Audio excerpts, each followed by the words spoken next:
Um, let's see, what advice would I have for other parents that have children going through concussions?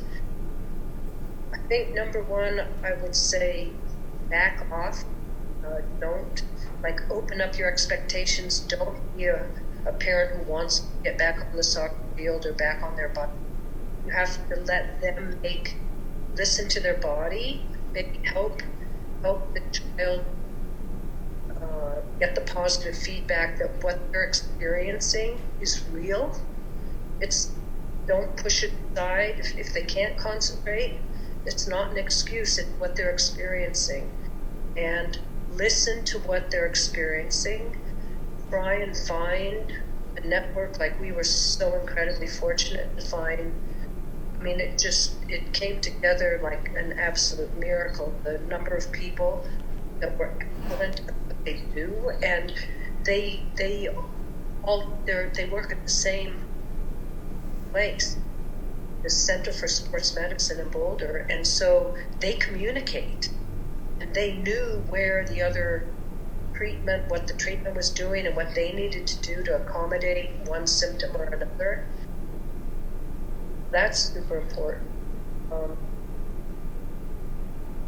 Back off. Don't have too high expectations. Listen to what they're saying, and just try to be compassionate and let them know you love them. And their friendships are very important. At least at the age of 23, 24, my daughter's friendships, I visited a couple of them a couple days ago because now my daughter's up in Alaska. But they were saying she's such a good friend, and they all got tears in their eyes, like they've been through it. So it was a journey, and she has very close friends. So friendships are important. And then one other thing, during this, it happened in April, so what is that, 8 months ago, something like that, so 9, and going on a while. During the experience, never, except for that morning when I said, the morning of the accident, I said, well, where's your helmet? And she said, oh, Mom, and I let it go. I didn't force her because this was her decision. And apparently they do it all the time. And people here in Boulder do that, what they call free climbing. And I never, during her treatment or after the accident, never once said no more rock climbing.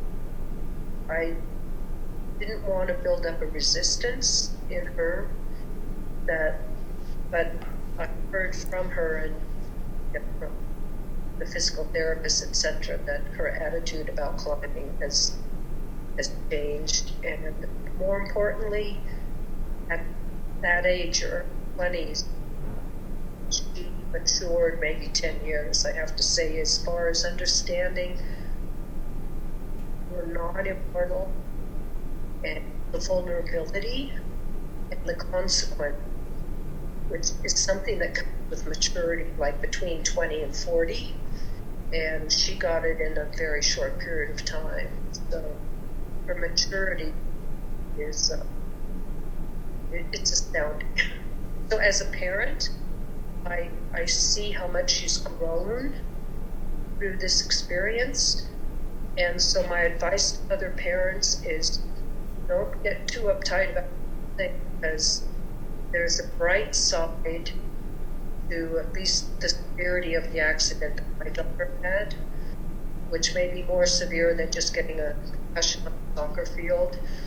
But going through these injuries, the child they learn a lot about themselves.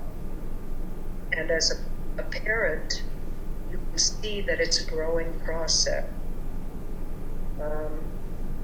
So in the end, I'm grateful is the biggest word I could use, that she's alive and matured, and we're very close. And also one other thing for parents, like if you find out you burst out crying from time to time because your child has survived, it's like that's appreciation, that's gratitude, and it happens, and let it happen, because that's a cry, that's the happiest cry in the world.